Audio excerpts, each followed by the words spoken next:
Good morning, everybody. Welcome to this talk on using Kafka for .NET development.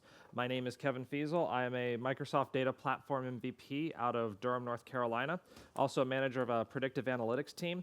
And I want to shill something really fast. It's called Curated Sequel. The idea of Curated Sequel is that I try to find and link to 5 to 10 interesting blog posts per day, somewhere in the data platform space, including database administration or development, Power BI, Kafka, Spark, the entire Hadoop ecosystem, R, Python, and so on. So that's curatedsql.com. So let's talk Kafka. Apache Kafka is a message broker that lives on the Hadoop stack.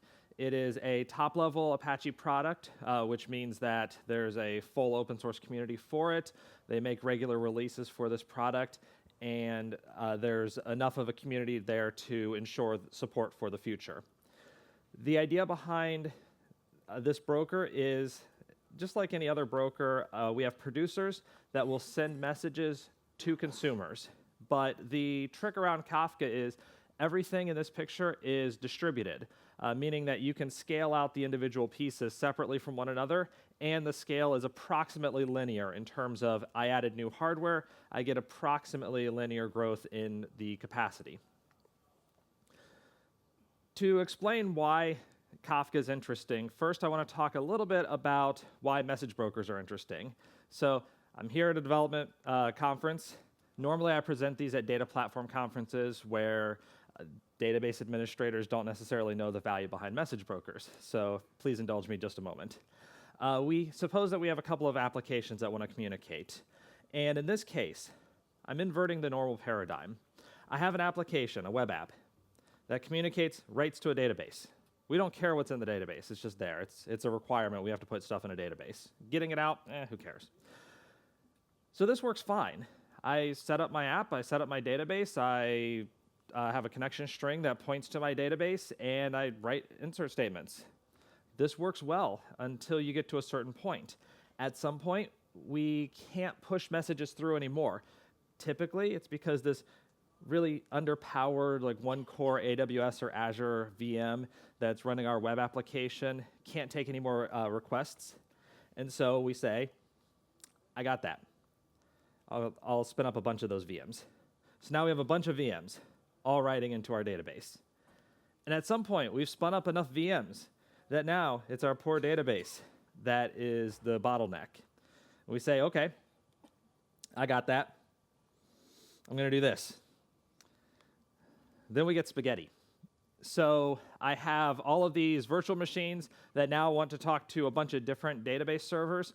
I can have a bunch of connection strings. I probably have some manager in between that tells exactly which database server to go talk to at any point in time.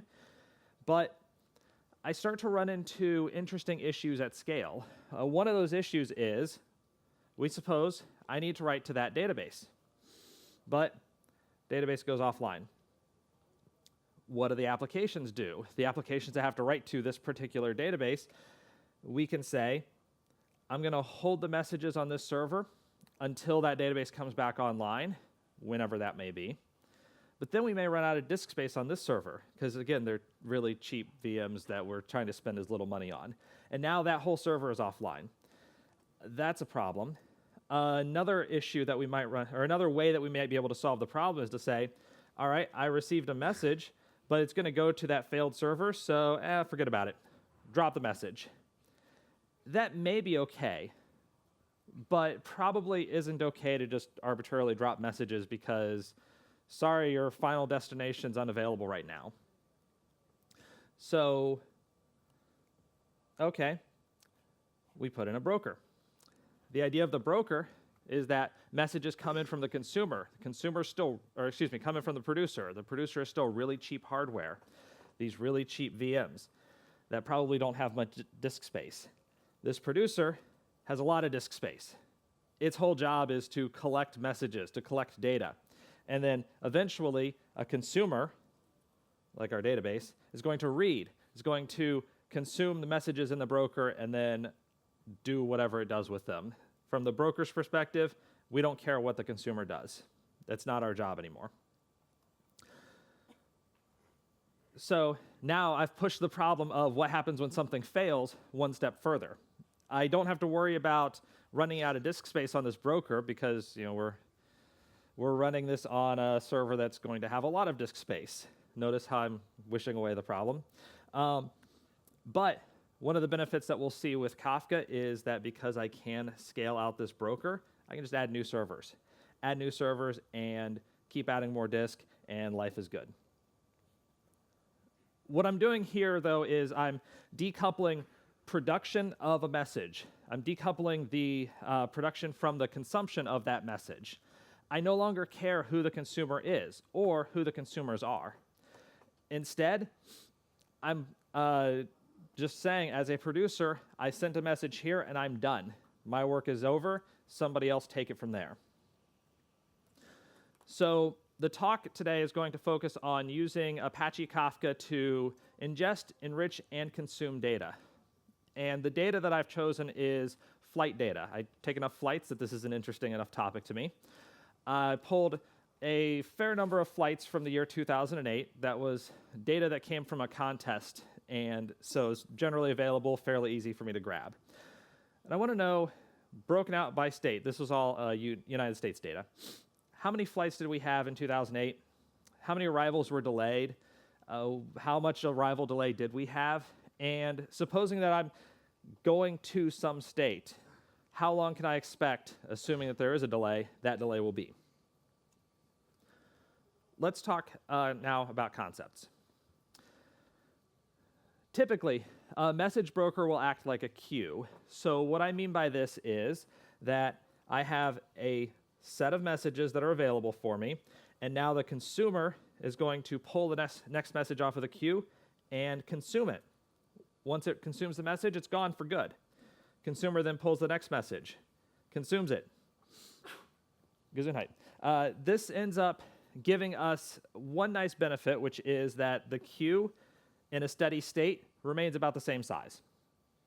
So we can figure out about how many messages per second we need to process based on how many come in, and have a queue that has just enough buffer to keep us going in the event that a consumer goes down for a predetermined amount of time. And you can do the math, you can figure out about how much disk space you need. But it has a big disadvantage, and I'll tell you that disadvantage in just a moment. The Kafka model looks a bit like this. It's more like a log. It's a file that producers add to the end of the file, and consumers are really just tailing this file. They're reading messages from earliest to latest, processing through there. So the queue model has a relatively fixed size in steady state. The log model will grow potentially in steady state. But the log model has a couple of nice advantages. The first one is I can have multiple independent consumers reading the same data. So think of a microservices scenario where I've got a data source and I have a series of applications that want to do small things with this process. Like, let's say I have medical claims data. My primary application may be to take a claim and then determine whether or not that claim is payable. I may have a second application which takes a claim and tries to figure out, is this a fraudulent claim? So not only should we not pay it, but should we potentially go to the authorities about this claim? I may have a third process which takes these claims and tries to figure out which doctors are most active in our patient network. I then can have another service which does a completely different thing. All of these services can read this data at their own pace. We don't have to do all of them at once, and I can have them be separate applications, separate services. So they don't have to talk to each other. They don't have to know that each other's services exist. All they have to know is where they can get this data. Another big advantage of this, is that I can take this data and reread it. Let's say that I had a bug. One of our applications had a bug at release. Well, I can figure out where the point was when we had our new release and revert back to that point and reprocess this data. Now, I, as a developer, have to write the code that can handle rereading this message and ensuring that I handle it appropriately. So this is not just free, I'm going to take any application and it will automatically do this. But we're developers, we're smart, we can do these things. So the broker's job is to foster communication. Producers put messages to us. Consumers read messages from us. And this broker is running the Apache Kafka stack. Specifically on a broker, we have a concept of a topic. So topic is just a logical container. It's a subject. We can think of it as a queue. Within each topic, we have partitions. Partitions are the physical implementations on a particular broker of a topic. So think of this as a file on some server's file system. We insert records into a topic by way of inserting into an appropriate server's partition. Now, this producer may care where the record goes. Maybe the producer wants it to go into partition 1. And then maybe their next record also goes into partition 1, and their next one then goes into partition 2. Alternatively, we may have a model where the producer says, I don't care where this partition goes, or excuse me, I don't care where this message goes. Just round robin distribute so that I can send you messages as quickly as possible. Have some broker available, and whichever one picks up my message first, that one gets the message. It's your choice. You get to choose whether or not you're going to distribute by partition or whether you're going to distribute across partitions, with advantages and disadvantages around performance versus the ability to distribute data. So these producers, already mentioned, they're the ones pushing messages. The other side, we have consumers. So a consumer will read data from a topic. More specifically, a consumer will read data from one or more partitions. So here I can have a set of consumers that read each of the partitions individually. Or I may have, I'm going to go back to red. I may have one consumer that's going to read all of the data. The way that I can bind them together is with this notion of a consumer group. So think of a consumer group as one or more threads or instances of your application that's performing some process. So in this case, I have 4 instances, maybe 4 VMs, maybe 4 threads on a single VM, maybe some combination. But these are independent. These are independently reading the partitions. I also have a bit of an interesting scenario here because I showed that color-based highlighting. Well, if you have a consumer group,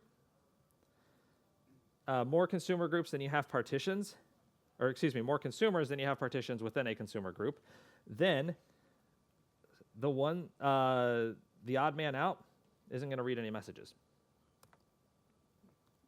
So this scaling, although each part can scale out individually, you do want to think in perspective of having enough partitions available for your consumers to read.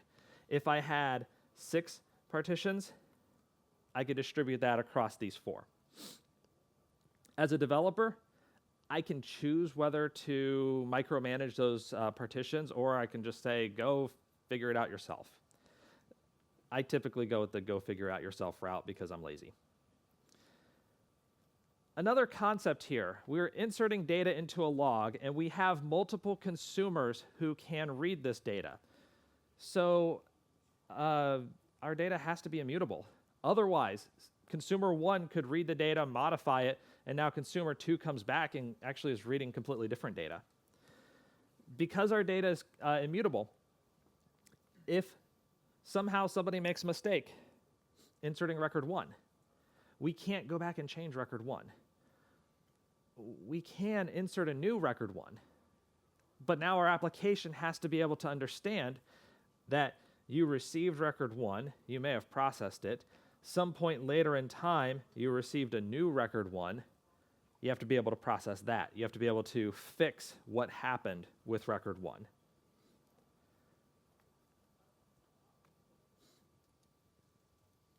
In order for us to be able to have multiple consumers working in conjunction with one another within a consumer group, we have to know where the other consumers are in the group. Alternatively, let's say we have an application that has office hours. The application runs 23 hours a day, and then we shut it off for an hour for maintenance or whatever. We start up that application again. It has to know where it left off. The Kafka system will automatically store the consumer group specific offsets for each partition, and that way you can pick it back up where you left off. It's just done under, behind the scenes. You don't have to do anything special to get that to work. Now, as we go through this log example, you can retain the log indefinitely. You could have those messages remain for 1,000,000 years. I actually have one topic that has a lifespan of 1,000,000 years. I don't think this laptop will survive 1,000,000 years. I don't think my Hadoop server will survive 1,000,000 years, but just in case, I got that data. In a real scenario, however, you probably are not going to wow your boss by saying, yeah, our data is going to grow indefinitely and we're never going to remove any of it ever. There are cases where that may be a good thing, but in most cases, we have limits. In some cases, you have requirements that after a certain number of years, this data must go away. I'm familiar with Medicaid data in the United States. After 7 years, that data must go away. It's a federal requirement. So we can configure retention times for our topics.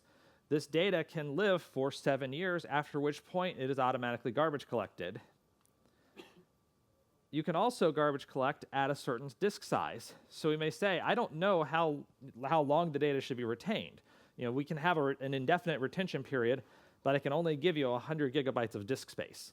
After which point, the oldest messages will get compacted will get destroyed until we have 100 gigs remaining. So all the stuff that I've described, even the log concept, this is not new, this is not unique. This is a pretty well-solved problem. I mean, you can go back to Microsoft Message Queue back in Windows Server 3.5.1. That's a message broker. Service broker has been in SQL Server since 2008, I want to say, maybe even 2005. There have been dozens of brokers that have popped up over the years, like Rabbit, ZeroMQ, Celery. There's a whole website, queues.io, that's dozens of message brokers that are freely available. You go into AWS and Azure, and they'll have log-based or queue-based systems for message brokering. So Amazon Kinesis and Azure Event Hubs. Kinesis, by default, stores your data for 7 days. It acts like Kafka, but it's only a one-day retention. You can pay extra to get up to 7 days worth of retention. So these are the concepts. Now we're going to drill specifically into Apache Kafka and how we would develop .NET applications to communicate with a Kafka server that's living on my Hadoop box. So we have a producer. Producers can have data come in, they can generate data from whatever source. Maybe that's a web server that's receiving HTTP requests. Maybe it's a server that's receiving messages from some other system. In my case, I'm just taking data from a CSV, and I want to churn this through as fast as possible. My producer here is intentionally dumb. It will try not to understand messages. It takes a message, and it writes it out, and it goes and grabs the next message. So that way I can push it through as fast as possible. And I'm going to kick off my producer right now so that I can talk about it for just a little bit, and then we'll look at the code, and by the time I'm done, it'll be done. So, cool. As a quick sidebar, I am using Confluence .NET library for Kafka. Confluent is a company that was established by some of the original Kafka developers who were working for LinkedIn. They spun off, and Confluent is now the paid services organization around Apache Kafka. They have a fully supported .NET library. You can pull it in from Nuget, and it is the best library of the bunch. There are still other libraries that are available within Nuget for connecting to a Kafka server. Many of them are no longer fully supported. Some of them only work with versions of Kafka that are a couple years old at this point. So I would just recommend grab Confluence library and go with that. So let's talk about our producer. The code is in F#, so if you're digging all the functional programming talks today, then you'll love this. If not, that's all right. It will be pretty easy to follow even if you've never seen a line of F# code in your life. When it comes to Nuget, I'm going to have to wait until the application finishes before I can show you the Nuget package, but there's really only one real Nuget package that I'm using for purposes of running, and that's the confluent.kafka package. So let us look at this code. I've got just a simple console application with a main function, and the first few lines of code are fluff so that I can get a nice color and stopwatch so I can figure out how long this thing runs. Here's where we start getting into more interesting code. I'm creating a dictionary, so dictionary of key value pairs. I can say, hey, I need to connect to a particular Kafka broker. Or if I have more than one broker, I can list them all here. So if I have 15 servers that I know I can connect to, I can list all 15, go try to connect to at least one. If I want to create a consumer group, then the key is group.id. So this one is called airplane-producer. Technically, I don't need a consumer group here because it's not consuming anything, but for nicety, I wanted to create one. I've got a few settings here that will help you with pushing higher throughput, and we'll talk about that near the end of the talk where I'm giving you some quick performance tips. I have a topic, flights, and I am going to write out to this producer. So to do that, I need to create a new producer. Notice that it has two things that I need to give. One is for the key, one is for the value. So Kafka will allow you to push key value pairs. In my case, I don't need a key. I just need the value. So I have a value of string. If you wanted to do partitioning, key-based partitioning, here's where you would put the key, and the key would determine which partition you go into. So you may have something where I've got a key for each of the states in the union.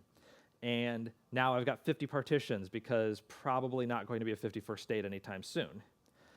So I can then determine based on the state which partition this goes into. And if I need to read by state, it's now a lot faster. I don't have to read through the other 49 states.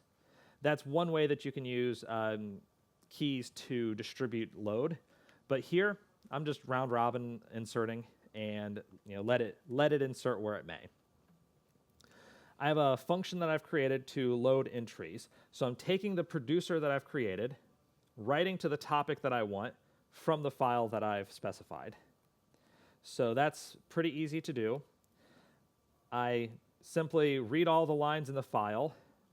So this is then going to filter out any lines that are blank.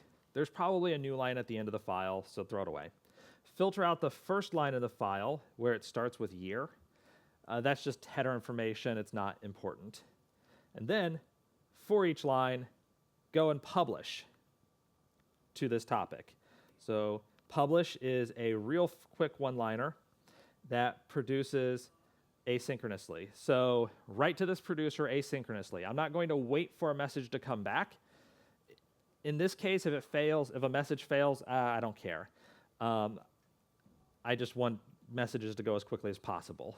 You can, if you want, produce synchronously. So write a message synchronously and wait until a result comes back. That's going to be a lot slower, but it is an option if you really want to. So as I run through all of this, normally it takes about 4 minutes, and I'm pretty sure this has gone past the 4-minute mark. So my server's probably a little nervous. It's up in the lights in front of so many people, but I'm going to kill it right now because I don't need it for the next step. At the end, it would tell us that, hey, we finished loading all the data, and tell us how long it took to finish that thing up. Typically, I'll get somewhere around 60,000 records per second pushing from my laptop to this server through this really, really cheap travel router. In a realistic scenario, I can push 1 million records per second onto a legitimate server or combination of servers. As far as Nuget packages go, as I promised, Confluent.Kafka, that's the big one. It will also install this library, which is a C and C++. It's C++ under the covers, and the Confluent library over top of it is a .NET implementation that makes it nice and easy for us to use. The rest of it is simply helper libraries that I need for my demos. So a quick thing here is that although I'm showing you one step at a time, in reality, all of these things are firing at the same time. So consumers can read data while the producers are pushing data, and consumers can just follow along as the producers write. So although I'm doing this serially, it really happens in parallel. Next up, let's talk enrichment. So our second published application is going to take data from that flight's topic, and then we're going to push messages onto a new topic. But before we push the message, we're going to give that message structure. We're going to give it a little bit more flavor. We're going to enrich it. Specifically, some of the structure that we're going to do. First, this data came from a data set that was published out of R. So R has this idea of NA. NA is not quite null, but for purposes of our talk, we're going to say close enough to null. It's a non-applicable status. So for example, if we did not have a delay reason is not applicable. And that's how we use this. So I want to take those NA values and convert it to something more appropriate. Either a blank value, a default value, or in F# we have this idea of none, which is also not null. But we have none. We don't have one of these. Every record in this will have an origin airport code and a destination airport code. So I want to look up what those airport codes actually mean, because that's not in our data. So I need to hit SQL Server, because that's where I've got my data. So we're going to hit SQL Server, pull that data up, and then process these results. I want to take my input CSV record and turn it into a data set that I can recognize, turn it into a type, a structured type, which think of it like a class or a struct. Then finally, output that data as JSON so that my consumers have an easier time. They can deserialize the JSON and have an object as opposed to having to create their own objects. So let's look through that. This is the enricher application. This is the most complex of the applications I will show today. And we will start at the bottom with our main function. So over here, again, a bit of fluffery, followed by something that's a little bit more interesting. I am going to open up a new SQL connection based off of my connection string. So let me hop up to the top and say that connection string is a literal. That is just a connection string to my SQL Server. You know, there's absolutely nothing special about that connection string. Then I'm going to generate an airport SQL type. So this comes from a Nuget package, f#.data.sql client. And this is a simple ORM around F# that will allow me to create types and execute methods from SQL statements, including stored procedure calls. So here's my statement. I've got an airports table, and I'm going to select some attributes from that airports table. And when I do that, I'll have airport SQL. So this is a type that will give me a SQL command. All right, let's come back down to my application. I need to pop up here. I need to create my airport SQL type, and then I'm going to execute the SQL call and take the elements out and put them into a list and call that airports list. So airports list is the list of all airports out of my database. I don't want to hit the database for every one of these flights because I've got about 7 million flights in here. That'd be 7 million database calls. And the whole point is to make things not horribly slow. So I've got my list. Then I'm going to build a dictionary. Building a dictionary, really simple. All I'm doing is taking the airport code, the 3-letter code that each airport has, and turning this into a dictionary so I can look it up by code and get the rest of the values.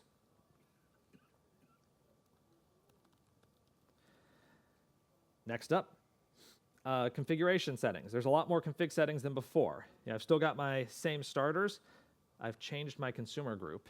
Here I do need a consumer group because I will be reading from the flight's topic, and I'm going to be then writing to another topic. Because I'm writing to another topic, I've got my settings for writing, and now I've also got some settings for consumption. Auto commit. This is how frequently I update the consumer offset. So I may not necessarily want to update that offset with every single message that I pull.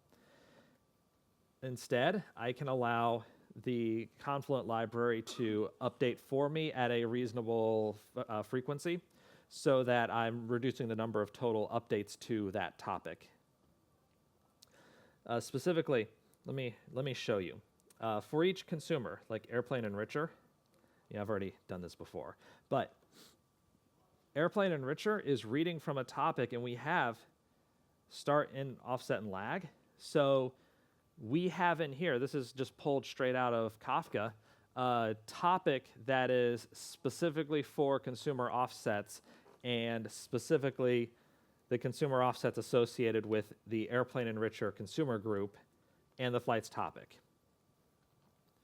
So in order for me to tell where I'm at right now, there's one record in here, and every time a message is read, potentially, I may update this topic. You may notice that there's not like 7 million of these as I peruse through the list. This is because in Kafka there's a concept I glazed over at the beginning, and that concept is that you can have automatic compaction of messages. So you can say, given some key, only retain the latest value of that. So I can overwrite those messages automatically. It's kind of going against the log nature of Kafka, so I didn't want to talk about that at the beginning, but here it makes sense to talk about now that we're getting into the weeds. So it is something that you can do for your topics as well. If you know that you only should have one version of something and you're okay not having the true history, you can use automatic compaction.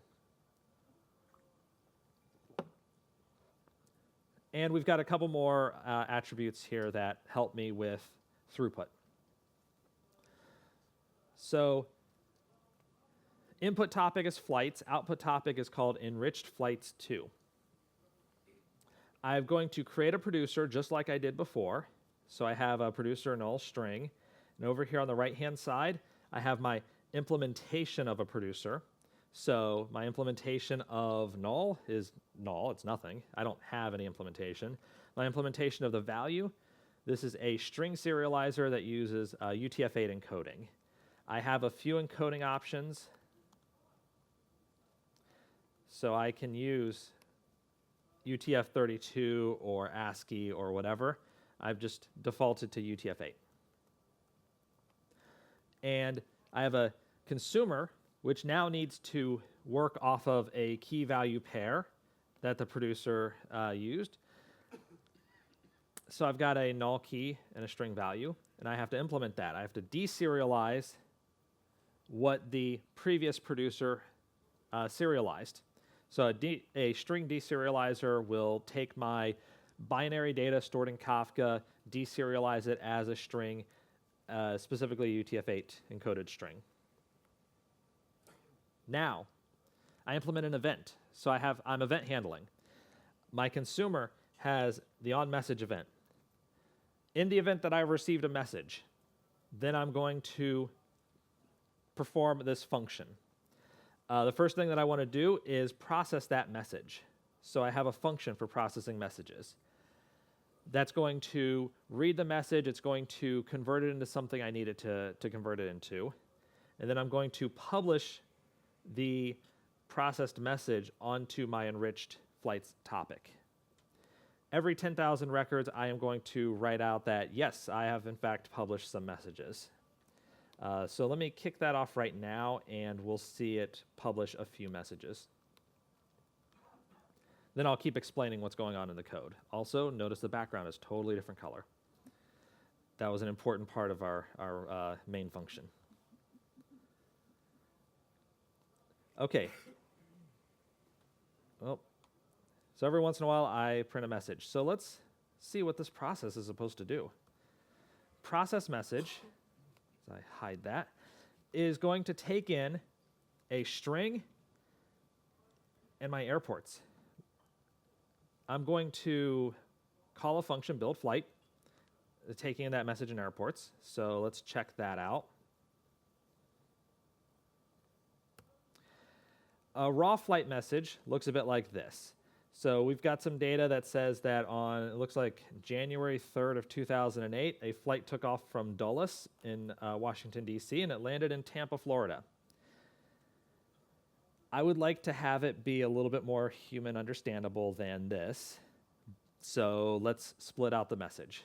I'm going to split based off of commas. It is an appropriately comma-separated values list. I'm going to get the origin airport, which is the 17th element of that array, and the destination is the 18th element of the array. My flight will say, okay, do we have an arrival delay? Which is this guy right here. Turns out that there's an arrival delay of negative 14 minutes. They arrived 15 minutes early, which is great. It's not that common. So we have some arrival delay. Otherwise, if this was NA, then we would make it 0. I've defined my origin and destination airports. And my destination state comes from this guy. So, I mentioned the airport code, TPA. Well, I'm going to go look for the item that matches TPA. I'm going to go look for the airport matching TPA and pick up the state, which is Florida, and return that flight. So that was build flight. Then I serialize that flight and I return it. And eventually we take the message and we produce it. So just like before, I'm producing to a topic, I've got some text, and I don't care what the output looks like. I don't care if I get a message back later on that says it failed to insert this record. In a real application, you probably do care, but even then, I would still write errors somewhere else. I wouldn't have my producers waiting for results to come back. And we can see that they're processing. It's taking its sweet time, but it's doing 10,000 records, 20,000 records a second. So that's not too bad. So we've pulled some data. We've hit SQL Server and enriched this data, and we're writing it out as JSON. I'm going to kill this application now. I did 3.3 million in roughly 3 minutes, so 1 million a minute. Again, that's not awful for one laptop running on one machine. And if I take a quick look at the enriched flights topic, this is the full version. So just like Julia Child, I have the the version that I can pull right out of the oven that has 7 million records. And I can take a quick look at some of the data. So we can start at the top. And what we have is a set of output messages that look like this, that there was a 34-minute arrival delay going from Indianapolis to Baltimore, Maryland. And that was one of our flights. So this is the stuff that I care about. We see the partitions and offsets. So because I'm arbitrarily assigning partition, I don't have it defined in any particular order, but each partition will have its own offset. So we see, offsets for partition 2, here's 1 through 9. We saw offset 0 up above. So we've got our data. We've pulled the SQL query. We cached that data beforehand. Otherwise, I was going to make 7 million database requests, and that would turn this from 20,000 records per second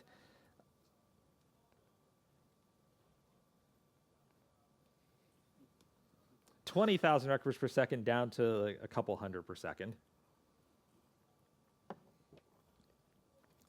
So we want to consume this data. We've enriched some data. We now have some details. It's all nice and easy JSON serialized information. I can take it and now solve the questions that I intended to solve at the beginning of this talk. So we're going to read the data. Periodically, I'm going to write it to SQL Server so that I can perform other processing as well. Here's my consumer. So let's set this as a startup project. Over here in SQL, I have a table that is called delay by state.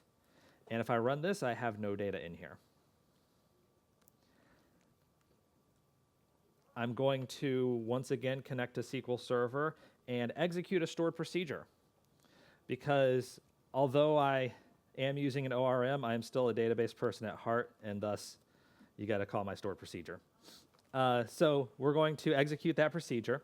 And every once in a while, I'm going to post an update saying that, okay, we've done some work. So totally different color this time. So let's pull down, go to the main method. So main function, dark cyan is the official color there. I have a dictionary of flight aggregates. What I'm doing here is this is really by state, some flight details. Let's see what those details are. Those details are the total number of flights, the number of delayed flights, and the total arrival delay. Notice that those are all summable values. So, well, might as well pop back down to main and have my configuration settings. Yep, we're processing. Stuff's going. So we're connecting to our same Kafka brokers once again. My new consumer group is airplane consumer. And I'm going to connect to the enriched flights topic, the one that I pulled out of the oven, Julia Child style. I don't produce anything this time, so I don't need a producer. I just need my consumer that will deserialize UTF-8 encoded data. Once again, because I'm consuming, I'm handling the on message. So as a message gets added, I'm able to process it. Processing takes the message value and my dictionary of aggregates. And please don't tell the F# people that I created a mutable dictionary in an F# application. I still love you guys, even if you won't love me after this. So we've got our string and we've got our flight aggregates. I'm going to deserialize the message into a type of flight and call that lowercase flight. So type of flight just explains what our data looks like. We've got an arrival delay, an origin, a destination, and the state, the destination state. The JSON convert deserialized, that was just a newtonsoft.json package. Then, do we have a destination state in our flight aggregates dictionary? If we do, then I'm going to need to do something with this. I'm going to get the current results. If we do not, I'm going to create a new dictionary element for this state. So that's my current state. Basically, I'm getting the state that I'm in, and I'm going to increment total number of flights, determine whether the arrival delay is greater than 0. If it is, then I'll increment number of delayed flights. Again, if arrival delay is greater than 0, I'll set the total arrival delay and put that into the dictionary. So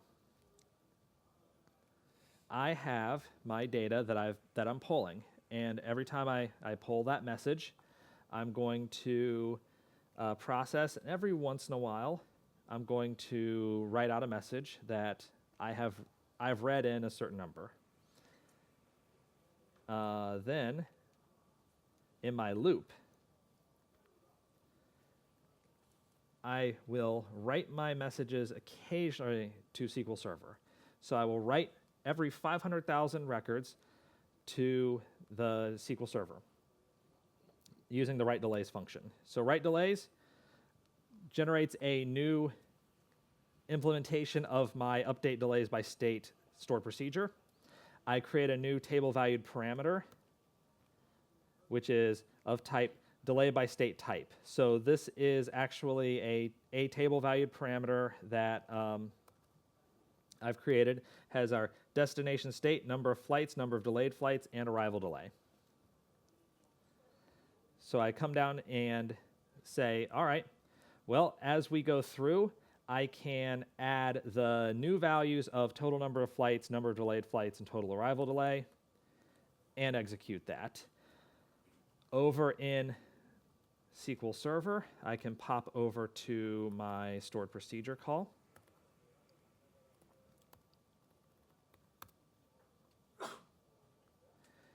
And we can see the table valued parameter that I've specified. And we already saw what those elements were. I have set this thing serializable because I don't want two processes to update the table at the same time.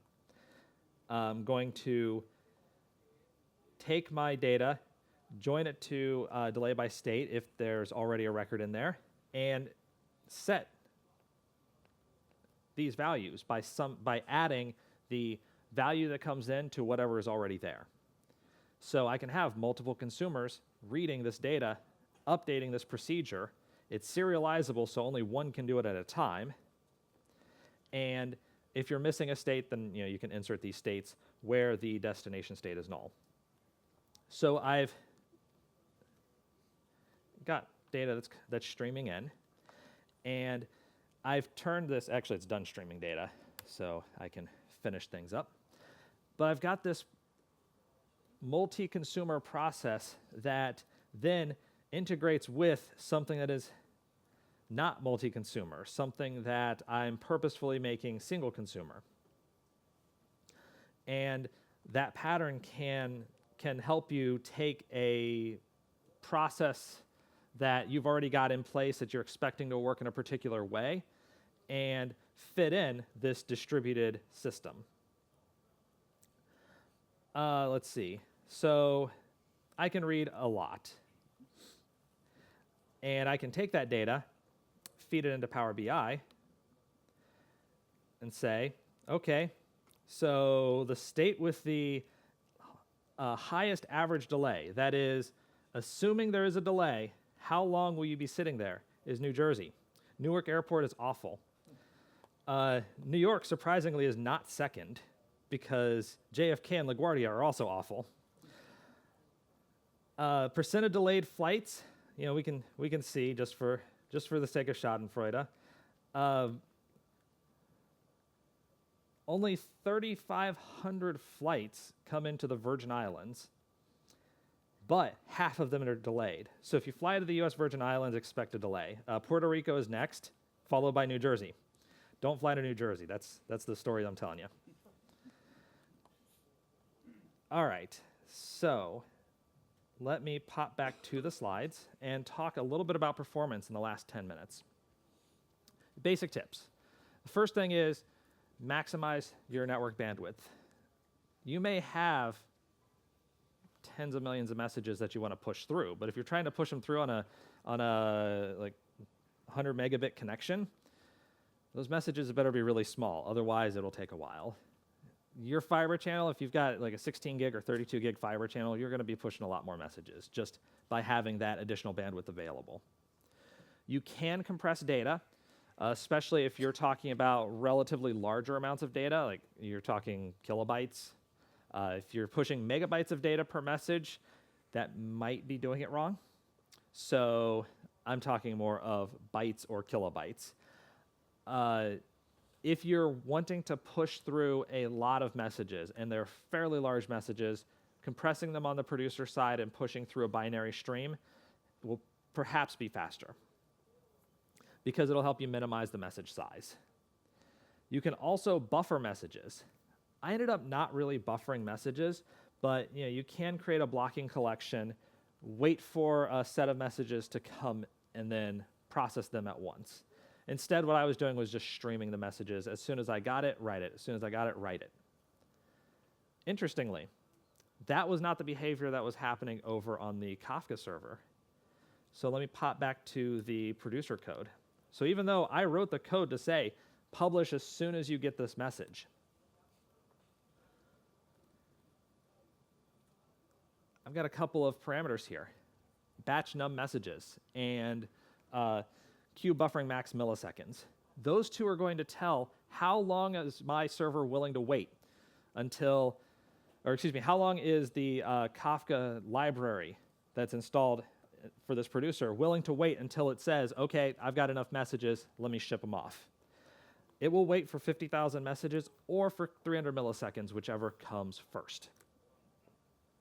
So I can configure that. I could set the queue down to 1 and say, literally, every message is sacred. Send it as fast as possible.